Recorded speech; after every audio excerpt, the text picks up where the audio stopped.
Assalamualaikum warahmatullahi wabarakatuh, Ibu. Waalaikumsalam warahmatullahi wabarakatuh. Terima kasih Bu Sri atas kesempatan waktunya. Mohon izin saya ingin mewawancara Ibu terkait tentang pengambilan keputusan yang bertanggung jawab antara dilema etika dan rujukan moral. Nanti ada beberapa pertanyaan Bu yang akan saya sampaikan kepada Ibu. Apakah Ibu bersedia, Bu? Insya Allah. Baik, Bu. Saya mulai saja ya, Bu ya. Pertanyaan pertama saya, Ibu, selama ini bagaimana Ibu dapat mengidentifikasi kasus yang merupakan dilema etika atau rujukan moral? Identifikasinya ya. Ya, mengidentifikasi kasus-kasus yang merupakan dilema etika atau rujukan moral.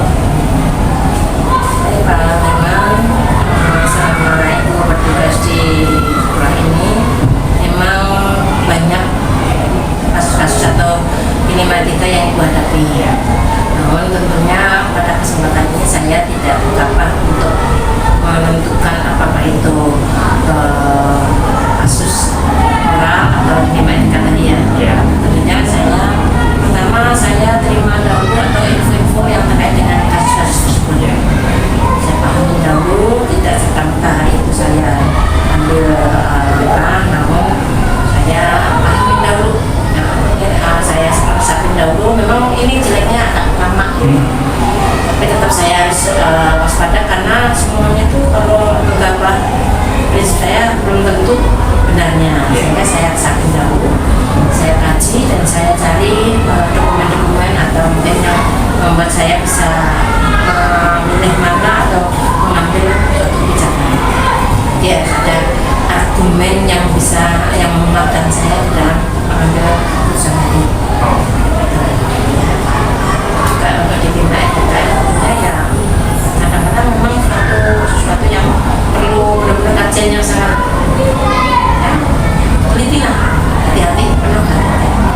Masuk juga moral itu ya sangat besar sekali nih. Ini tantangan yang kadang-kadang kita lupa, karena itu kadang-kadang membuat hati kita pasti senang. Di balik senang itu apa nih dampaknya nanti kayak gitu? Apakah berdampak buruk atau tidak ada masalah? Ini kan jangka waktunya pasti kata-kata itu yang kita pikirkan. Baik, Bu. Berarti tadi Ibu mencari informasi terlebih dahulu ya, mencari informasi, lalu Ibu benar-benar memahami permasalahannya dulu dan mendapatkan argumen yang kuat untuk mendapatkan keyakinan itu ya. Lalu yang kedua, Bu, pertanyaan dari saya, selama ini bagaimana Ibu menjalankan pengambilan keputusan di sekolah Ibu, terutama untuk kasus-kasus di mana ada dua kepentingan, Bu, yang sama-sama benar atau sama-sama mengandung nilai kebaikan?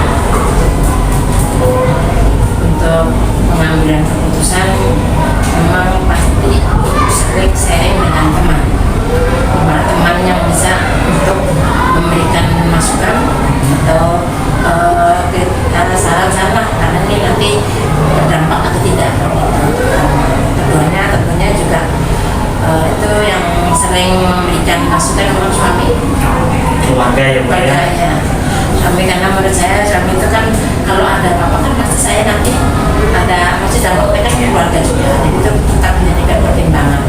Setelah saya kaji kemudian mendapat masukan dari teman, bahkan dengan teman ini saya ambil keputusan kita tidak mau berisiko sendiri ya.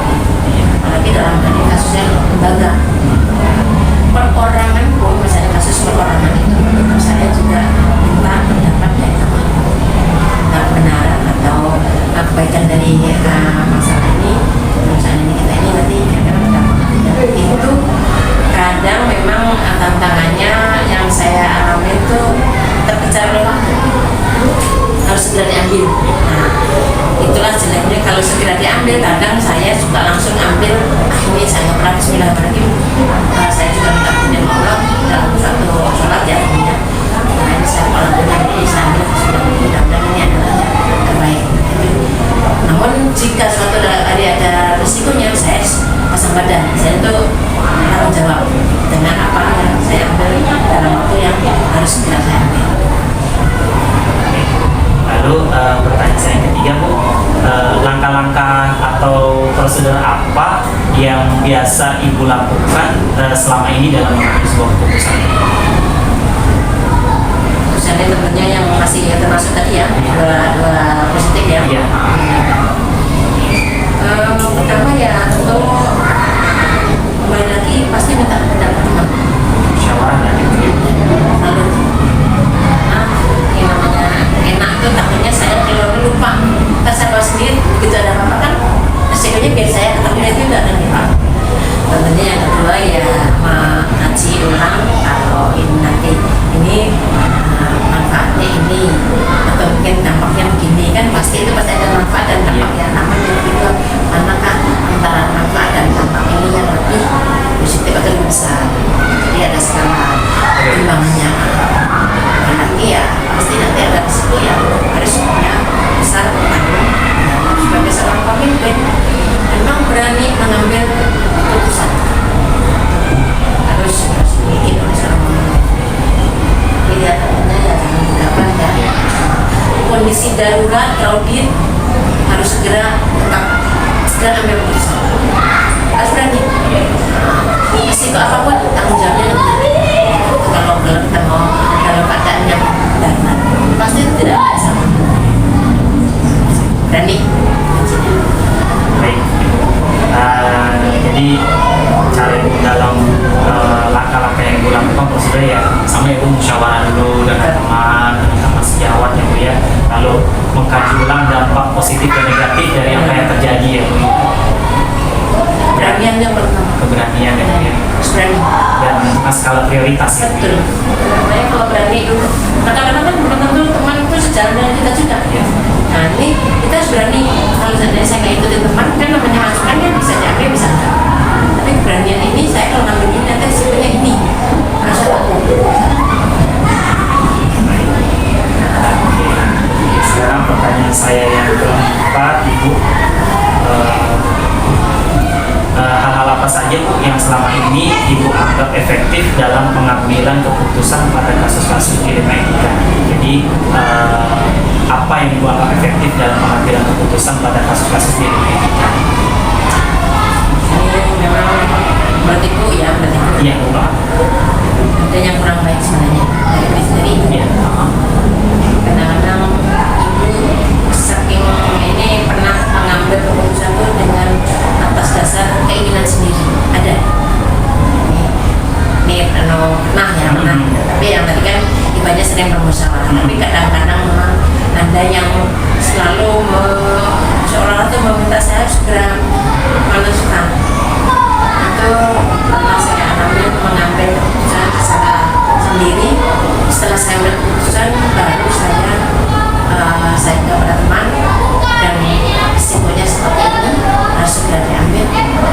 Insya Allah jika penyampaian kita kepada teman itu argumen atau alasan kita ini bisa diterima oleh kakak, saya rasa terima. Keadaannya memang kadang-kadang kan musyawarah itu kan memerlukan waktu, kemudian kadang-kadang teman juga belum tentu siap saat itu. Bahkan yang pernah ibu alami kadang-kadang teman-teman tuh merasa pimpinan tuh udah segalanya kan gitu, ada yang berpikir seperti itu. Nah itulah yang membuat kadang-kadang saya sepihak menentukan sendiri dengan konsekuensi nanti kalau ada apa saya tanggung jawab. Pertanyaan saya berikutnya Bu, hal apa saja selama ini menjadi tantangan dalam pengambilan keputusan pada kasus-kasus dilema etika? Jadi tantangannya apa nih Bu dalam mengambil keputusan ini? Ini memang pernah kejadian. Ada tantangan dari salah satu anggota saya yang tidak sependapat.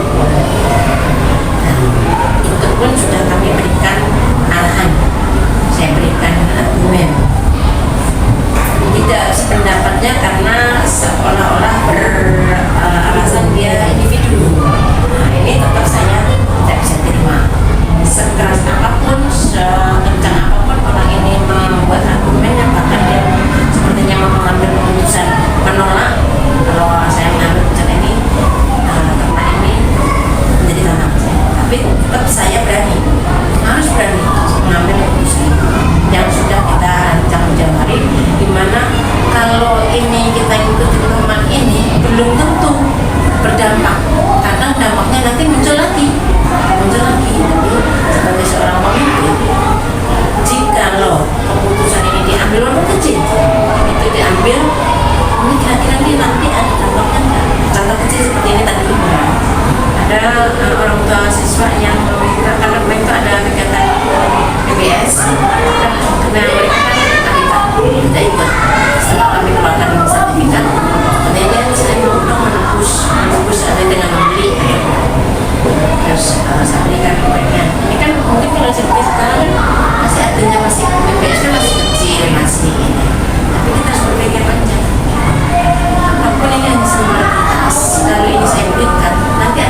kecil sedikit, tapi dia di sini sudah terbiasa. Dan Allah itu maha. Kita ikut menggores di situ tidak benar. Nah, kebenarannya kita kita kuat, kita bisa, kita benar. Bukan baik ya, benar. Harus berani. Memang apalagi nanti kita mungkin jangan takut. Selama kita berada di kebenaran, jangan takut. Tidak akan bisa kita masuk penjara pun tetap benar. Baik Bu, ini pertanyaan saya yang berikutnya nih Bu. Apakah Ibu memiliki sebuah tata cara atau jadwal tertentu Bu dalam menyelesaikan sebuah kasus di Lema Etika? Misal, apakah langsung diselesaikan hari itu di tempat itu atau Ibu memiliki sebuah jadwal untuk menyelesaikannya? Bentuk atau prosedur seperti apa yang Ibu jalankan? Nih kasusnya nih kan belum tentu ya, artinya itu harus berkepanjangan. Ya. Melihat bobot berat ringannya kasus atau gimana dahulu. Jikalau kasus itu bisa kami selesaikan sesegera mungkin, kami akan segera mungkin agar selesai. Dan tentunya bukan sepihak, pasti kami mendatangkan beberapa teman atau narasumber atau manajernya yang mendukung permasalahan ini cepat selesai. Namun jika memang kasus ini tidak diselesaikan dari ini, ya kita tunda dan kita musyawarah kembali. Ya tetap kalau musyawarah jadi tergantung kepada Situasional kan? ya, kondisional dan berat atau ringannya kasus. Begitu juga yang berkasus, dia bisa kita ajak segera selesai atau berkepanjangan. Gitu. Kebetulan juga memang pernah yang berkepanjangan. Jadi kan ada yang berkepanjangan sampai ya itu saya pernah saya ceritakan. Itu memang orangnya tidak mau dengan selesai. Saya itu dia saya punya argumen yang bisa kami pertanggungjawabkan. Sebelum Ibu cerita sama Ibu berbagi pengalaman Ibu. Nah ini pertanyaan terakhir dari saya nih Bu. Dari semua hal yang telah Ibu sampaikan tadi, pembelajaran apa yang dapat Ibu petik dari pengalaman Ibu mengambil keputusan? Saya karena ya alhamdulillah sudah mengerti agak cukup lama. Tentunya banyak hal-hal yang mungkin tadinya harusnya saya tidak seperti itu, kan gitu ya. Tapi ya saya untuk menghadapi masalah harusnya lebih selektif dan lebih berhati-hati. Dan ternyata makin hari bukan makin sedikit masalah, makin banyak masalah. Nah, karena itu tentu kembali lagi pada kesiapan kita untuk menghadapi masalah. Prinsip saya berani dan mengambil resiko. Benar ya Pak ya? Berani, benar, Baik, sudah cukup Bu, sudah semua pertanyaan saya sampaikan kepada Ibu. Ini sangat luar biasa Bu, ilmu dari Ibu nih tentang bagaimana mengambil keputusan Bu. Berguna banget Bu buat saya yang sedang menjalani pendidikan guru penggerak ini Bu. Mudah-mudahan apa yang Ibu sampaikan tadi dapat saya ambil pelajarannya Bu. Sekali lagi terima kasih banyak ya Bu Sri ya. Mungkin itu saja yang dapat saya sampaikan dan dapat saya berikan kepada Ibu. Sekali lagi saya ucapkan terima kasih. Lebih kurang mohon maaf. Assalamualaikum warahmatullahi wabarakatuh.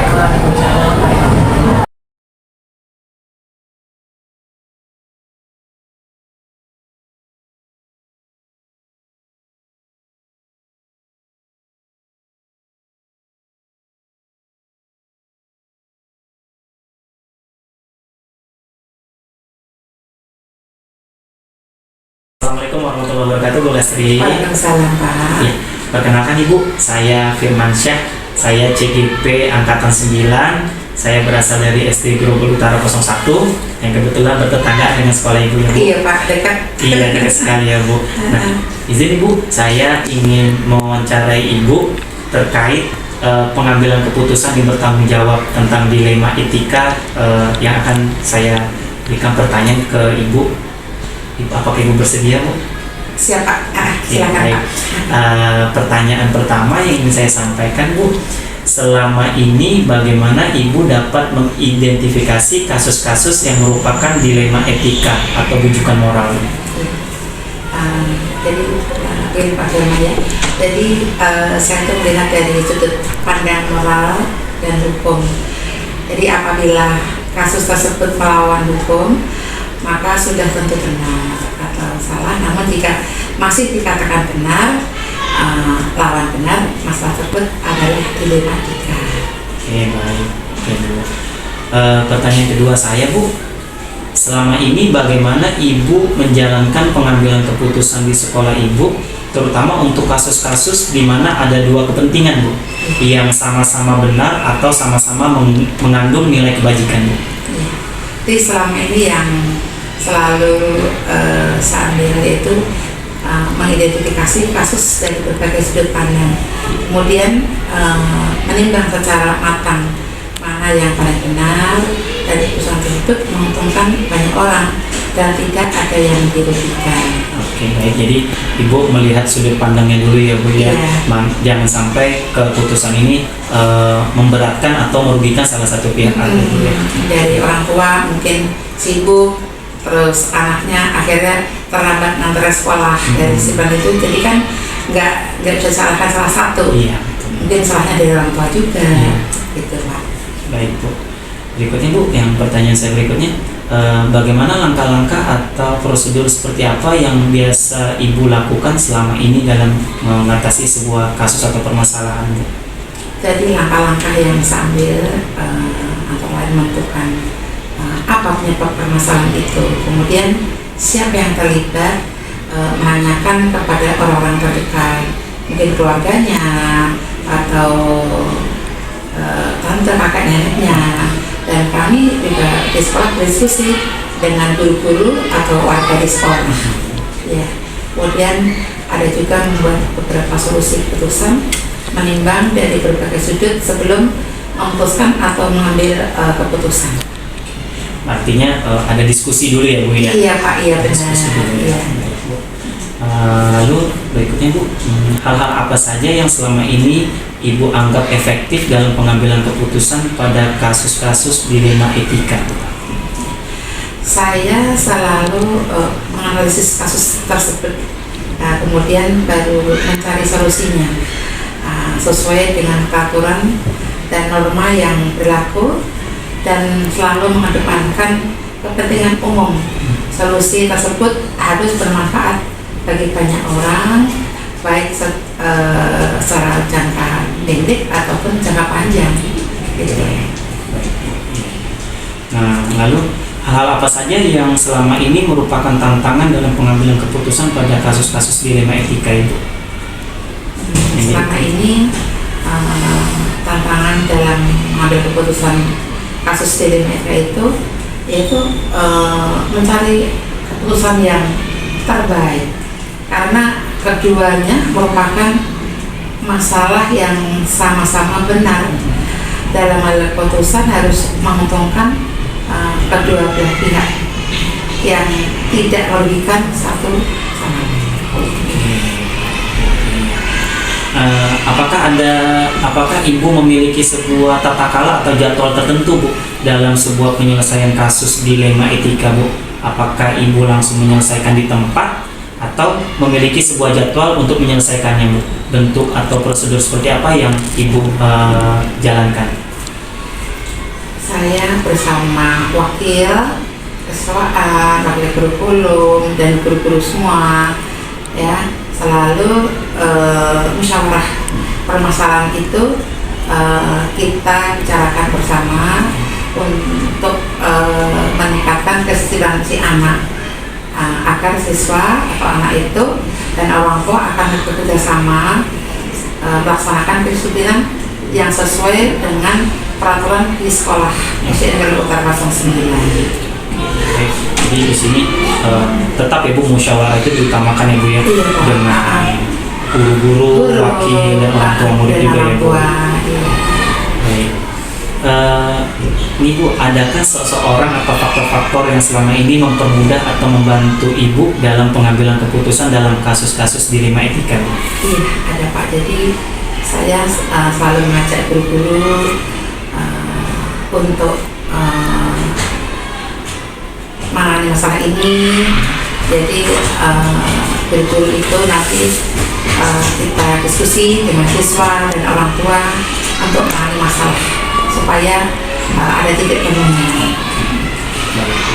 Ini mungkin pertanyaan terakhir dari saya ya Bu ya. Iya Pak Firman. Dari semua hal yang telah disampaikan, pembelajaran apa yang dapat Ibu petik dari pengalaman Ibu mengambil keputusan dilema etika? Jadi pembelajaran yang saya petik dari pengalaman suatu keputusan dilema etika ini adalah keputusan kami bersama bijak dan pandai dalam analisis permasalahan yang terjadi di sekolah SMP Kota Kawasan 9. Oke Mbak. Ya Ibu, semua tuntunan pertanyaannya sudah saya sampaikan kepada Ibu. Saya sudah mendapatkan jawaban-jawabannya. Saya rasa sudah cukup Ibu ya, sudah lengkap semua yang Ibu sampaikan. Saya berterima kasih sekali Bu Lastri. Sama-sama Pak Firman. Ibu dapat berbagi ilmu dengan saya. Mudah-mudahan saya bisa mengikuti jejak Ibu nantinya. Amin. Ya Rabbal Sukses Alamin. selalu Pak Firman. Ya, sama-sama Ibu. Iya. Saya akhiri Ibu ya, terima kasih banyak. Assalamualaikum warahmatullahi wabarakatuh. Waalaikumsalam warahmatullahi wabarakatuh.